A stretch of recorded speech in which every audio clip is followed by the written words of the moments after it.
It's very dangerous. It's not. I don't know. I don't buy it. I don't know. I don't want to get see you. Like I was like, oh, you don't see games. Yeah, it looked cool when you're looking at it. See teams and you play tackle football for 10 years every single Sunday and you practice 4 days a week with pads on. Yeah, and you play hockey for 10 years and get checked 40 times a game. Come on, bro. They have bodies for it. They have bodies for it. They don't. Bodies for it. They work out for it. It's not Right. bodies for it. You have to work out for it. And you cupping and you do chirotherapy and do everything. Rabbi, can I start? Oh, now I get the sound off. Vakasha. Should not be doubled now. Try now. Okay. Okay, so again, once a week we're supposed to do Siddur.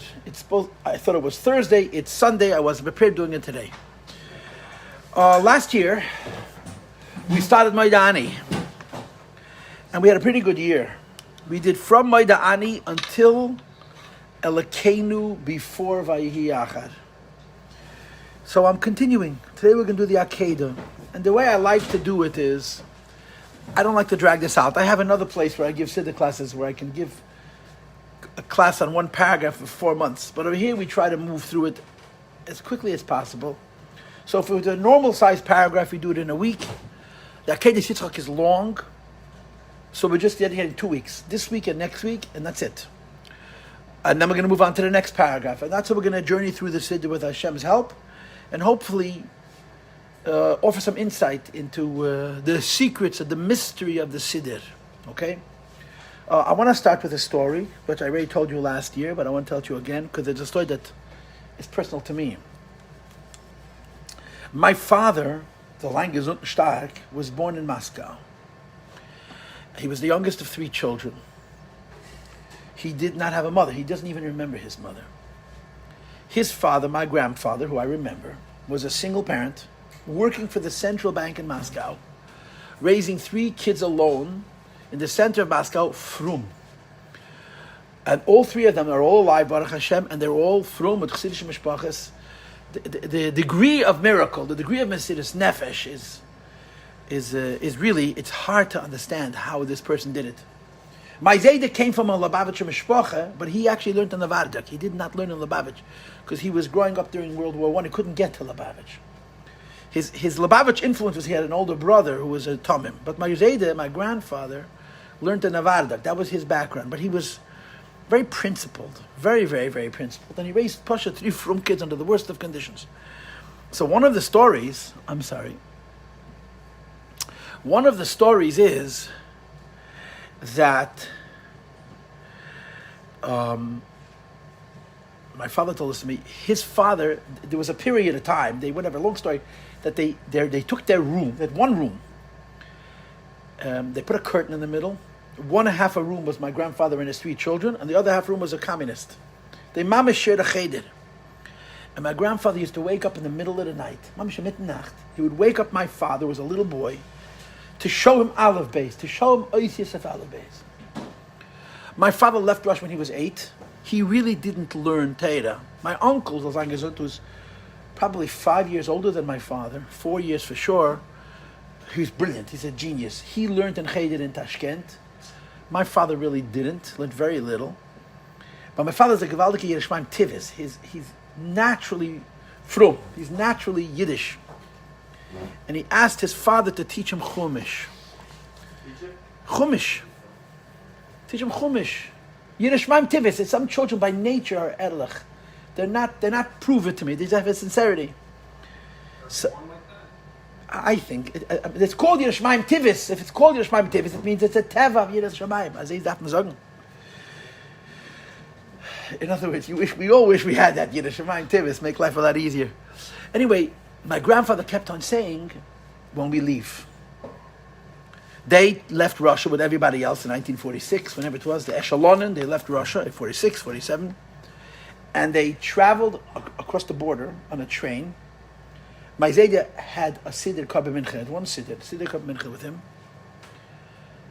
And when they crossed over the border from Russia into Poland, my grandfather said to my father, come, let's learn.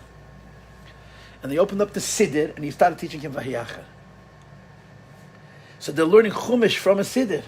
My father says, every pasuk, I stopped and I said to my father, you sure it's Chumash? You wanted to learn Chumash. You never learned Chumash in his life. You're sure it's Chumash? It's a small story. It's not a big deal, but for me it's a very big deal. This is my yiches. This is my geze, as they say. This is a story of Vayachar. Every single morning we say Vayachar. If you look in Svarim, you'll see that it's brought down. The Mezalzog Aked, Pashas Akeda. But it doesn't, if you know the history of the Siddur, if you understand how the history of the Siddur evolved. For example, in the Rambam Siddur, in the back of the Sefer Ahava, which those who learn Perek Echad Layim, as I do, we're now learning, the Rambam has a Siddur. There's no Vayachar in the Rambam Siddur. The Rishonim don't have Vayachar. It was added on later. I think the first one who mentioned it is the Tur. In other words, the Siddur went through a number of periods of radiation. In other words, there was a certain period of time when a bunch of Gedolei Yisrael added a bunch of stuff, and then it stays the same for a few hundred years. They had a bunch more, then it stays the same for a few hundred years. The last great radiation of Siddur was the Mekubal, the Arizal, and these people. This predates the Arizal, but it's after the Rishonim. The Rishonim didn't really have Pashas Akeda.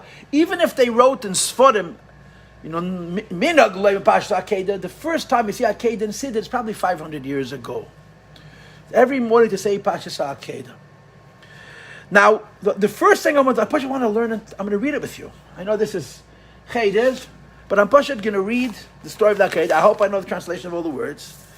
I gave you a piece of paper. I'm going to read the whole Akeda from beginning to end and translate it. We say it every morning. And I suppose you could say it would be nice if we had some idea what we were saying. So I'm going to learn it with you inside. Okay?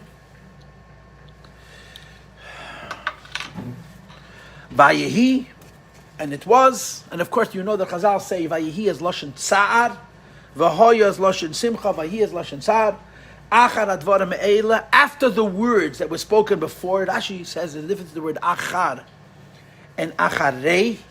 Achar means shortly thereafter, Acharei means a long time after. Achar Advarim Eila, Chazal say, means the vikuach that Yitzchak had with Yishmael. That Yishmael kept on saying, I was 13 when I had a bris. I could have run away and I allowed myself to be malad. You were an 8-day-old boy. You had no choice. So Yitzchak says to Yishmael, if the Eibishter would ask me to be a korban completely, I would agree to that as well. So Achar Advarim Eila, after this shmuas, after this conversation between Yishmael and Yitzchak, V'Elokim Nises Avram. And the Eibishter tested Avram, or as Chassidus likes to translate, the Eibishter gave Avram an opportunity to raise himself to a higher madrege. Like the word nes means a staff, or a flag, or a mast. Elokim, which is in from Gevura, gave Avram Avinu a nisayon, a test. You know the old story when you give a child a test to know how they're going to do in school, it's because you don't know. The Eibishter knows exactly how Avram Avinu is going to do. So what's the point of the test? And of course the answer is when Hashem gives a test, He's not giving a test because He wants to find out whether Avram Avinu is going to pass it, so that Avram Avinu should be oimid b'nisayim. Avram Avinu had 10 tests, as they state in Chazal, Mishnah Mekiyavis, and Amad bekulam.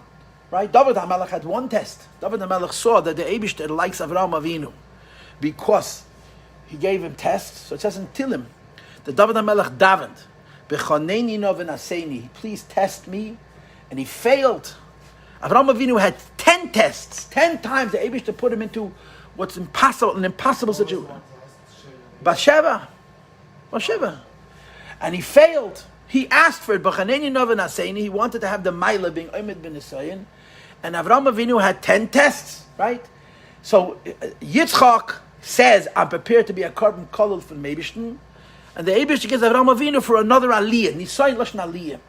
Vayemer Elav Avraham, he calls him by his name, Vayemer Hineni, and the Rashi says, Kach Darkon, Shemarav Shal Chasidim, Shal Anovim, that they say Hineni, I'm ready. Ot Binach, I learned a Cheder, Hineni, I'm ready. I want to tell you a story about Hineni. There's a Yid I knew, Shnel Ma'emes, he was a wonderful Yid.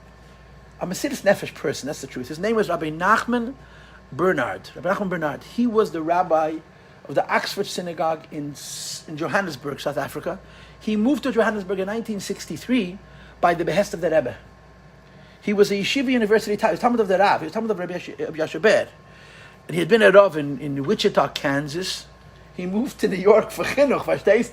Wichita, Kansas was too far away. He did the chinuch for his kids. He ended up in Joburg. Anyway, his story, he told it to me himself, that he always wanted to meet the Rebbe.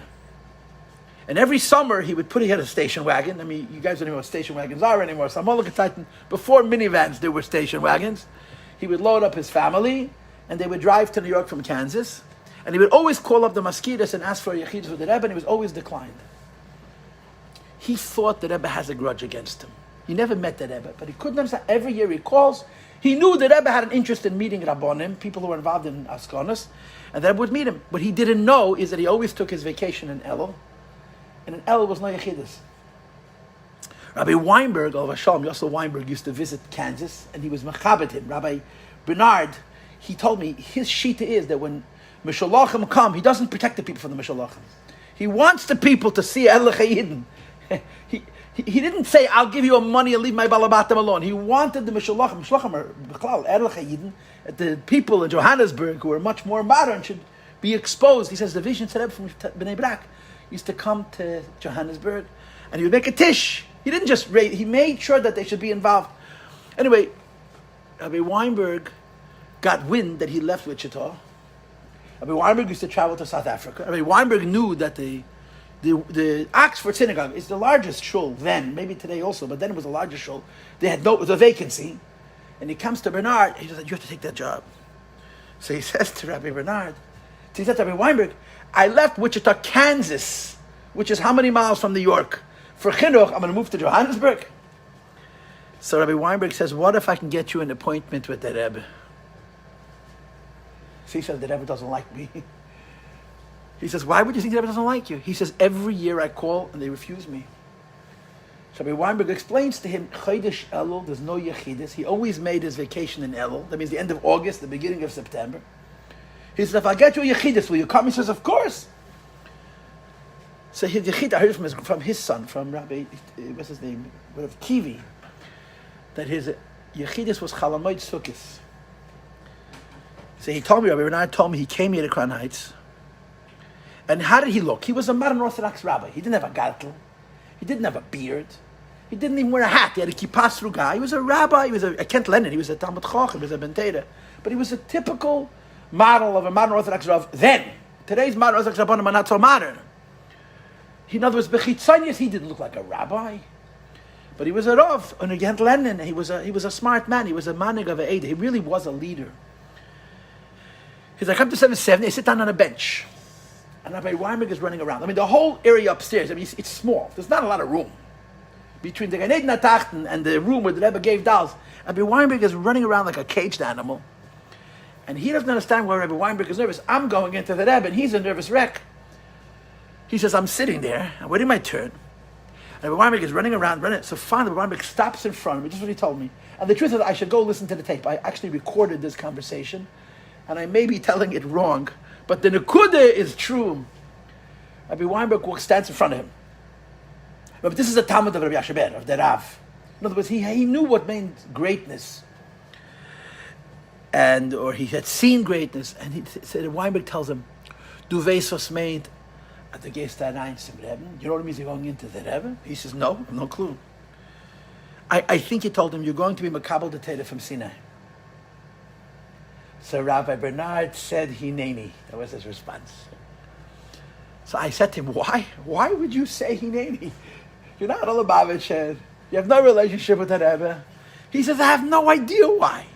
I mean, Weinberg told him, you're going into the Rebbe, again, Hineni. That's the story of Hineni. I'm ready. Anyway, he went into the Rebbe, and the Rebbe spoke about Oxford. He didn't want to go. And the Rebbe argued with him, and argued with him, and argued with him, and he went. And just to finish the story, he told me, and his son also told me, he was not a Lubavitcher at all in the beginning. Later, he grew a beard, he put on a kapote. The Rebbe never, ever told him how to run his kehillah. The Rebbe never, ever said, do it Lubavitch. Do it your way. Now, the Rebbe never, ever interfered with how he thought he should run his kehillah. And that was to him very, very important. But anyway, that's the story of Hineni. A Yid who never met the Rebbe, and someone tells him, you're going to get now a message from God, and he says, Hineni. Avraham Avinu gets a message, Hineni. We're reading on. Vayemer, Kachna, please take. And of course, Chazal say, Rashi brings it in the Chumash, and the Rebbe has a sicha on it. Shalay yoimru harishoinim loy hoya behem mamish. If Avraham Avinu doesn't pass this test, they're going to say that all the 9 tests before were nothing. Why? Because this was the only test that was against Avram's nature. Avram's nature was ahava and chesed. This test, to kill your own son, however you want to word it, kill, murder, slaughter, sacrifice, is gvura. And if Avram fails this test, they're going to say all the other tests were not real tests. Why did he withstand the test? Because he loved Hashem, it was in his nature. So then why didn't they start with this one? Because you have to work your way up. I mean, that's an interesting question, but in Seichel, Avram Avinu, again, Hashem wasn't giving Avram Avinu a test because he wanted to know how Avram Avinu was going to react. The Eibishter gave him a test to raise Avram Avinu. So the raising, bepashtus, is gradual. There's the highest step of Avram's life. Higher than Bris Milah, higher than Bris Ben Absarim, higher than Urkazdim. Is this. Avram is 130. This is the last major event in Avram's life. So Avram is being raised higher and higher. This is, so to speak, the highest madrega that he's going to achieve. Kachna, please take his bincha, your son is Yichitcha, your only son. Asher have that you love is Yitzchak. And of course, Chanal says there's 4 S's, right? S, no, there's 3 S's. S, S, S, and there's an Asher. And each S is to add something else. That he gave him more schar. Al kol diba v'diba. Rashi says every word that Hashem spoke gave him more schar. And everything Hashem said is bincha, your son. He says, have 2. Yichitcha, your only son. I have 2 only sons. Asher that you love, I love them both. And then he told them it's Yitzchak. Go to the land of Media, which is we call now today Yerushalayim. V'haleyu, raise him up sham there la'oila, as an offering of oila. Al achad ha'adam, on one of the mountains. Asher eimar elecha, which I'm going to tell you. I'm going to show you. And of course, Chazal say that this is what Eibishter's mar b'schar tzadikim, by not telling him exactly where it is, but rather saying, go to this neighborhood, I'll tell you when you get there. This adds to Avram Avinu's chas, like a story with the Baal Shem Tov. Baal Shem Tov will call in a chassid, go to Germany. Yashikoyach, go to Germany. If the Baal Shem Tov is sending you to Germany, he'll get you to the place in Germany you need to go. But then you have to have emunah. Go to Germany. Go to Germany. So he tells them, go to Haramedia. Go to Eretz Hamedia, to the land of Media. Vayashim Rabbi gets up early in the morning. Right? And of course the Chazal learned from this, as you know, Zerizim, Agdim, Lemitzvahs, that Avram Avinu was mashkim, got very early. And of course there's 2 sides to it. The middle of the night, you can't do the mitzvah, dafka by day. But the mitzvah, what you do by day, has to be b'hashkama, as early as possible. They got up early. And there's a story. Let me tell you the story now. It's a very interesting story. The story goes like this: the Mezritcher Magid handpicked his Talmidim, and so did the Baal Shem Tov. But the Mezritcher Magid was even more strict than the Baal Shem Tov, because the Baal Shem Tov had Talmidim, and he had everybody else. And the Baal Shem Tov spent some time only with his Talmidim, and other times were open to the public. The Maggid only had Talmidim. If you were not a Talmud of the Maggid, you were disincluded. But Maggid did not spend time with Pashut people at all, just with the Chavraya. And he handpicked them, right? It says in Sfarim, the Rebbe brings it, that the Baal Shem Tov had 60 tzaddikim, and the Maggid had twice as many, 120. Anyway, a lot of people, G'dolim, Talmidei Chachomim, who were al Teirav al Avodah, came to Mezritch to be included in the Maggid's Chavraya, Maggid's Chabura, and the Maggid wouldn't accept him. So the Alter Rebbe, when he came, was either 18 and a half years old, or more likely 19 and a half years old when he came. And he was so young. And when the Maggid accepted him, the Talmidim couldn't believe it, because to them he was a boy. And then, of course, over time they saw that the Maggid not only accepted him, but he favors him. But B'klal, the Maggid's Chabura, if you don't mind taking a copy from there, yes? Shalom Bed. He selected who his Chavraya were, and that was it. If you came to Mezritch and you were told, however you were told, that you're not allowed, you're not included, so you left. You went home. Some of these guys who were disincluded, and some of them were big Talmidei Chachamim, they were Balim, by today's standards, they would be G'dolei Yisrael. It's a different time. The Maggid didn't accept them to the Chabura, and they didn't want to leave. So they decided to be Mishamish Talmidei HaMaggid. If they can't be Mishamish the Rebbe, they'll Mishamish the Talmidim, and they'll get Chasidus b'mizak second hand. I mean, Talmidei HaMaggid were tzaddikim. Some of them were tzaddikim gemurim. So from the Talmidim, Hatmenoichet, you can't nemen, there was what to take, and they stuck around, and they called them in Ukrainian, I'm assuming, Harubnikis. Harubnikis means oven warmers. They were shamoshim. They were Groisa Talmidei Chachamim who were cutting herring and chopping wood for fabrengens. So the Alter Rebbe overheard a conversation between three of these Harubnikis. And the conversation was, why do we make a big deal out of the Akedah? If the Eibusha came to me, personally, and he spoke to me explicitly, unequivocally, I knew for sure there's a Nevuah. Take your son, I would do it too. Was it the grace Geschäft? Avraham Avinu did it in Kleinigkeit, the whole Jewish nation. Einach Inami, right. Yeah, Einach Inami. Yeah. But why do we make such a big deal of Avraham Avinu that we say, Chazal say that Afresh and Yitzchak, the whole Jewish people survives under Akedah? What's the big deal? Easier said than done. Point well taken. But they had a specific tenet. One of them said that Avraham Avinu was Peseach Asatzineh. He was the first. We learned Mesiras Nefesh from him. In other words, the idea that you're willing to do something which is harmful to you because it's beneficial to somebody else, Avraham Avinu opened up that channel. Another one said that he did it besimcha. And the third one said that he did it bezrizus. Zrizus said Avraham Avinu. So the Alter Rebbe said he heard these three people having this conversation, and each one gave a different teretz, and Alter Rebbe said, I knew them. Each one was ready to be Avraham Avinu according to the teretz that he gave. The one who said that Avraham Avinu was special because he was the first would have been the first. The one who said that Avraham Avinu was special because he did it besimcha would have done it besimcha. And the one who said that Avraham Avinu was special because he did it bezrizas would have done it bezrizas. And in Tanya, in Igeres HaKedesh Chaf Beis, the Alter Rebbe brings this third teretz. He doesn't say,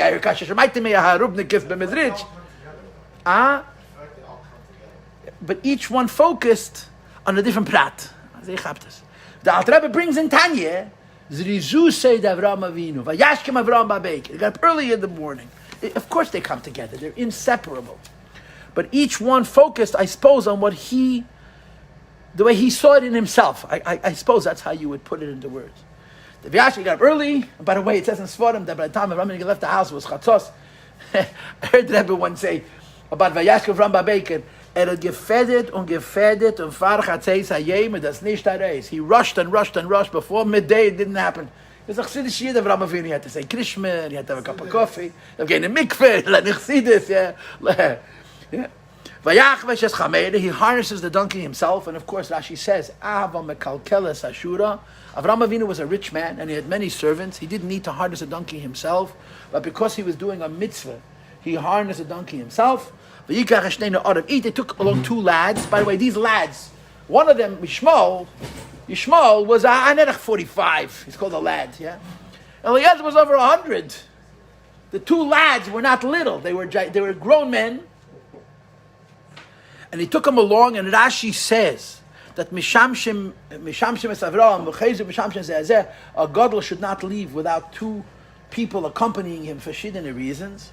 He took along Yitzchak. He chops wood. He stood up. He went al hamokim to the place. And notice again, it doesn't say Havaya, it says Elikim, the name of Gvura. To walk from Chevron, where Avraham Avinu lived, to Yerushalayim is not 3 days. If he lived in Beersheba, it's in the south. To go from Chevron, it's not a 3-day walk. Avraham Avinu kept getting lost. Part of the test was the perseverance. But yeah, and of course that he shouldn't do it. And later you could say he was shocked. He had time to. Huh? Of course it is. Chevron to Yerushalayim, they're both in the middle of Eretz Yisrael. How far could they be? This is in Yehuda. This is in Yehuda. I mean, I don't understand distances, but it's not that far. He got lost repeatedly. According to the Medrashim, all kinds of things happened en route. Yeah. Right. So he had time to realize what he's doing. And he shouldn't say later, I was shocked into it. You know, mention the things that happened on the way there. Why? They say, when I was a kid, they say, why is a crooked letter? Vayayim Ashlishi, came the third day, Vayisa Avraham Ezein, raised up his eyes, Vayaras Hamokim, again the word Hamokim, he sees the place, Meirachak from far. I'm sure you know the remes, that Mokim is the same gematria as Shem Havaya. Hashem's name is Mokim. How? If you take Hashem's name, Yud Kei Vav Kei, and multiply each letter times itself. Yud is 10. 10 times 10 is 100. Hey is 5. 5 times 5 is 25. Vav is 6. 6 times 6 is 36. Hey is again 5. 5 to 25. So 125 and 25 is 186. Mokim is Kuf Pei Vav, is 186. Vayadas HaMokim. He saw how the Eibishter is hidden in place, is in space, as it were. Meirachik, from far away. Avram says to the two young lads, like I told you, Eliezer and Avram was over 100, but he's called a lad. And by the way, I guess it's not biological, it's not chronological age. He was a healthy guy. Yitzchak was 37, and he's called Nar. Yitzchak was 37, he's called Nar. Yeshua ben Nun was in his 80s, and he's called Nar. There's a whole mimer, Ki Nar Yisrael Vayaveu, where Deb explains why you don't call a person Nar because he's biologically young. It's a ruchnistic level of being a makabel, as it were. You sit here with the donkey. So Chazal say, you and the chamer, relative to me and Yitzchak, are the same. Eliezer and Yishmael were human beings, and they were quite intelligent. Eliezer for sure. Eliezer is called Delo Mashke Meteres Rabbi Lacherim. But compared to Avram and Yitzchak, it's called Amadei Lachamer. You should stay here, because you're closer to the Madrega of the Chamer than you are to us. Vani v'anar nelecha. Me and the lad, who was 37 years old, will go at Koi, until we come to Koi, right? And of course, Rashi says, what's meant Koi? Koi yizarecha. That Hashem had promised Avraham Avinu that you can have as many children as the stars. And now he's about to kill the father of this nation, Ad Koi, until we can see how the Koi yizarecha is going to be realized. As we will prostrate ourselves in a shuva lechem, and we're going to come back. And of course, Avraham Avinu figured when a shuva means I'll come back when nefesh alekiyas, when nefesh asichlis, when nefesh abamis, because he was going to leave Yitzchak there. And now comes, of course, the very poignant moment. He takes the wood. It's on his son's shoulder. Yitzchak was young; he could schlep. I don't know what it means. Eish. He took some kind of fire, or maybe it was flint. Ma'achelas means a chalif, a knife. And they went like one. So Rashi says, Avraham Avinu knows he's about to shecht his son. Yitzchak is clueless as to what's going to happen, and they're walking the same. Avraham and Yitzchak are equally peaceful. Then it says, Vayemer Yitzchak l'Avraham aviv. Yitzchak says to his father, Vayemer Avi, mein Tate Vayemer. Vayemer hineni. Avraham answers, hineni. Vayemer, he says, hine eish v'ha'etzim. I see fire. I see a chalif. I see wood. But Va'aya said, there's no animal for the korban. Lo'elam. So Avraham answers. Vayemer Avraham. Avraham answers, Elakim yiraleyaseh. Hashem is going to provide us with the sheep. We're going. When we get there, the sheep will arrive. Lo'oila for the korban. And as Rashi says, and if no sheep arrives, b'ni, you'll be the korban. That's how Rashi types it. Elakim yiraleyaseh. The Eibishter v'tzustan. The Eibishter is going to provide us with the behemoth for the korban. And if not, b'ni. What are the next three words? The same words, the Vayelcha Shteim Yachtav, are the right word is they're incredibly poignant. It's the deepest part of the human side of the story. Two people that were not idiots, and they were not Mishagoyim, and they were servants of Hashem to such an extent that if it was what the Eibishter wanted, they were so certain that it's good and it's right, that they're peaceful. They went together in peace. They come to the place, Asher Omalei, and again you see, it doesn't say Havai, it says Elikim, the name of Gvura. Avram builds Mizbeach by himself. Why? So there were rocks flying, and Yitzchak was afraid he'll become a Balmum. His father's about to kill him. What's he thinking about? To become a Mum. So he hid in a cave, and Avram built him Mizbeach by himself. He arranges the wood. He tied his hands and feet. Akeda is tying the hands and the feet. Literally, he tied his hands, he tied his feet, and then he curled them up into a backwards ball. So the hands and the feet were together. That's called an Akeda. Like, I don't know what you're saying, but I believe you. I just don't know what you're talking about. He tied his hands. I push his face nicht. I'm not. Yeah. So that he shouldn't become. The shechita should be kosher. You understand? The shechita. When an animal is shechted, he doesn't really know what's going to happen. Yitzchak knew what was going to happen. He tied him up. So he basically made him look like an animal. He treated him like an animal. Vayasam eiti ala mizbeach. He puts him on the mizbeach. Mimala eitzim above the eitzim. Of course, you probably have heard this, but this is a word for chassidus. Lemala eitzim means higher than eitz hadas and higher than eitz hachai. Mimala eitzim means we know that in Gan Eden there's an eitz hadas, which is a lower madrege, eitz hachayim, which is a higher madrege, and the act of mesiras nefesh mimala eitzim, it's higher than both eitzim. Sai eitz hadas and sai eitz hachayim. Vayishlach Avram es yodei. Avram extends his hand. He took the chalaf. So Chazal say, the Rebbe says this, that Avram Avinu couldn't kill an insect, let alone a human being, let alone his own son. So Vayishlach Avram es yodei. Vayishlach means he had to literally force his hand, he had to send his hand, he had to say to his hand, now do this, even though you don't want to. He had to extend his hand, he had to overcome his guf's resistance to doing an act, which is really an act of murder, to do what the Eibishter said. He took the knife, lishchet es b'nei, to shecht his son. Now, just on the word shchita, I want you to know that Rebbe has a big koch in the word shchita. Really, you cannot say that by the Rebbe there's a favorite vort. The Rebbe's favorite vort is kol ha'teira kula. But one of the things that the Rebbe said very many times, and I remember the Rebbe speaking the Sikha of kol merabe v'shochta l'Rab Zayda. This is a moment that I'll never forget. The Chazal say, and it's in many sichas, ein v'shachat ela u'moshach. The word shchita means to raise up. You know, you see recycling symbols, right? We're into recycling. What's the recycling symbol? It's three arrows curling in on themselves. It's a circle. What's the concept of the circle? The concept that you have an ecosystem, you have an environment, we have many different things, human beings, what are they called? Fauna and flora, animals and plants, they all live together in a certain area. They all eat and are eaten by one another. It's self-sustained, it's a circle. We also have a cycle of life, but our cycle of life isn't this way, it's this way.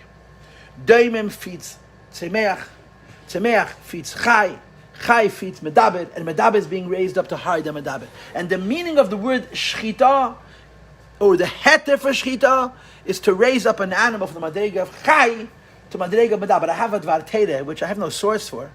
The Gemara says, and the Rambam brings it, that in the Midbar, the only time they shechted was when they brought a korban. If you wanted to do shchita, which is a mitzvah seder, it had to be a korban. If you ate basar taiva in the midbar, if you wanted to eat meat in the midbar, but not as a korban, you were not allowed to shecht. You had to do nechira. Nechira is different types. Nechira means to suffocate. Nechira means to rip out the throat. You had to kill the animal, not an eifin of shchita. What's the hazvana shabbatava? You should know. You're eating meat, you're not raising it up. Willst du essen Fleisch? Ess gesund. You want to eat meat? Eat. But it's not shchita. Because the type of shchita, ein v'shachat elo mashach, to raise it up from one world to another world. So he takes the knife, lishchet as benai, he's going to raise his son up from the madrega of medaber, that he should become one with Alakus. And of course the Malach calls out, Vayemen Avram Avram. Here it says twice Avram. Before it didn't say twice Avram.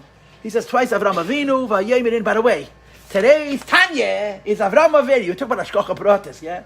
Yesterday I didn't give the shir because I wasn't prepared. Today's Chitas and Tanya is about why it says twice Avram.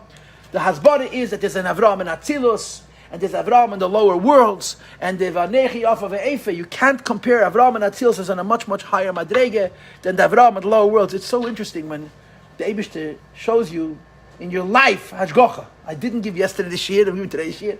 Vanechi off of Eife, it's two Avrams, Avram Avinu and Atzilus, and that's why it says Avram Avinu is named twice. To explain that there's a very big difference between Avram Avinu and his Makar V'Shedesh and Avram Avinu down here. But what I want to tell you is this, that there's a famous Maaseh from the Misnagdim. It's a Gewaldike Maaseh. I think this is how the story goes. There was a Yid whose name was Reb Chaim Volozhiner. Reb Chaim Volozhiner was the greatest of Talmidim, Azay Zakman, of the Vilna Gaon. Ich darf nicht schmeidig sein, but we don't understand what it means, greatness in Torah. Giants. Reb Chaim Volozhiner. He was a very, very big Talmid Chacham. He was a Gaon. He was a Chassid. He was the Alter Rebbe, I told this to you before, the Alter Rebbe, every time he mentions the Vilna Gaon, calls him Hagon HaChassid. He should have called him Hagon HaMisnagid. He calls him Hagon HaChassid because Chassid means something. The Chaim Volozhiner was a big Baal Madrega. Anyway, the Gra signed on the Cherem. The Cherem that the Misnagdim made against Hasidim is extant. You could look at it.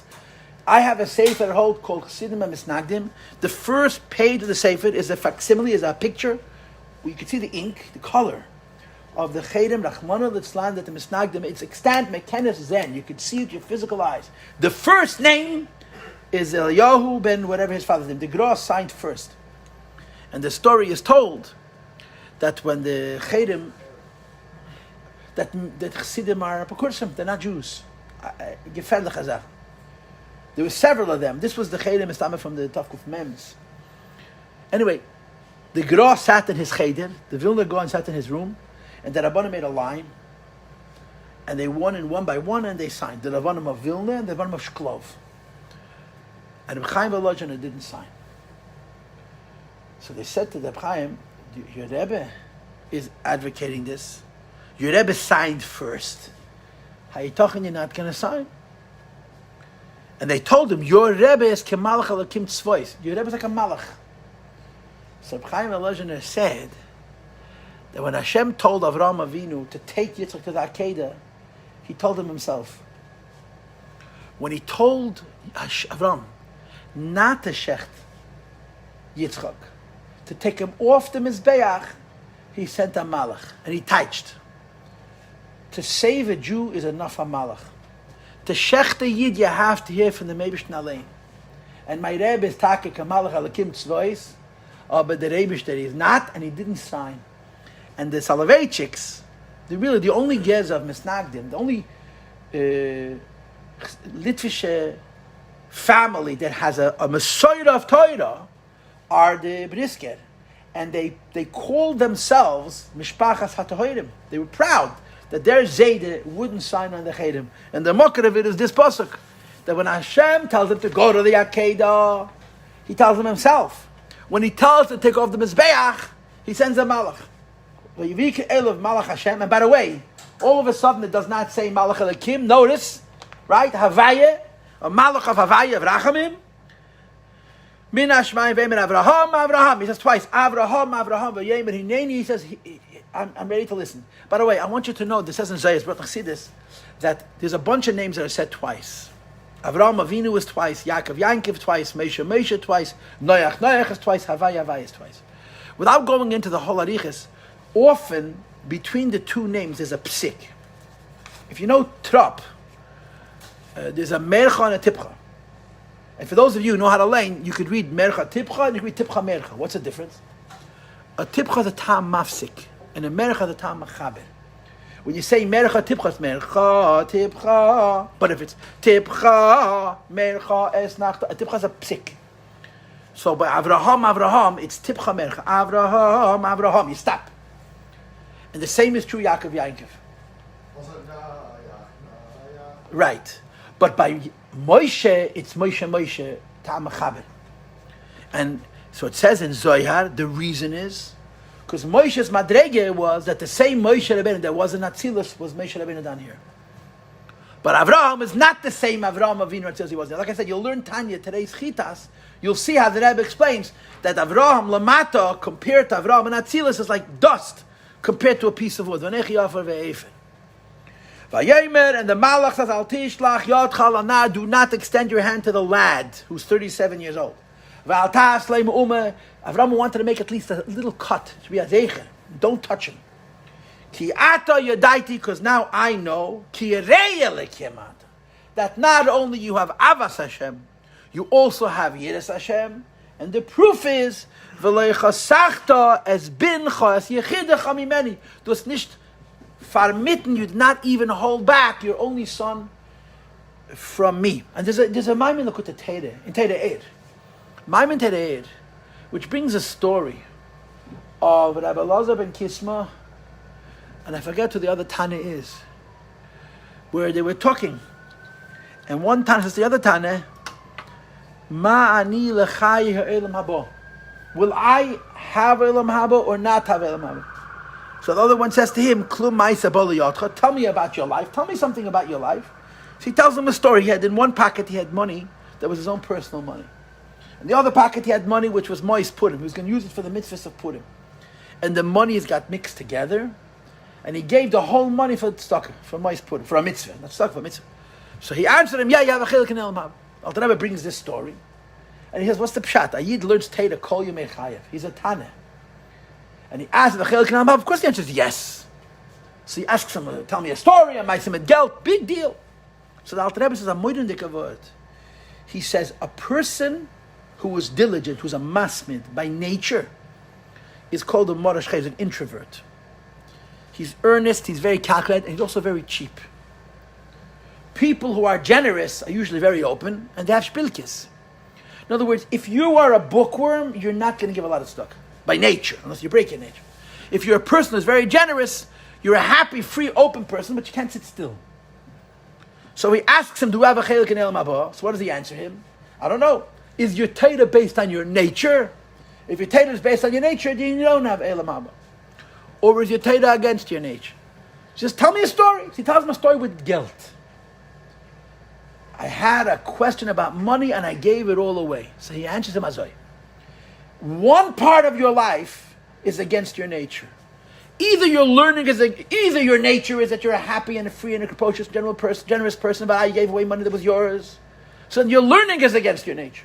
Or if you're a Marash Cheda B'Teva, you're giving tzedakah, you're giving money to mitzvahs, is against your nature. That's how you're in Elam Haba. Avram broke his nature. For Avram means to do this took Yirah. Avram's Teva was Avram, Oyavi, Ahava. So when he does the Akedah, Hashem says, now I know you're serving me, not your personality. V'yisav, I'm out of time. Yisrael is raised his eyes, v'yad, and he saw v'hinei, ayil. You know what? I'll stop. I'm not going to rush it. I'll stop. One more week and that's it. One more class on this, then move on.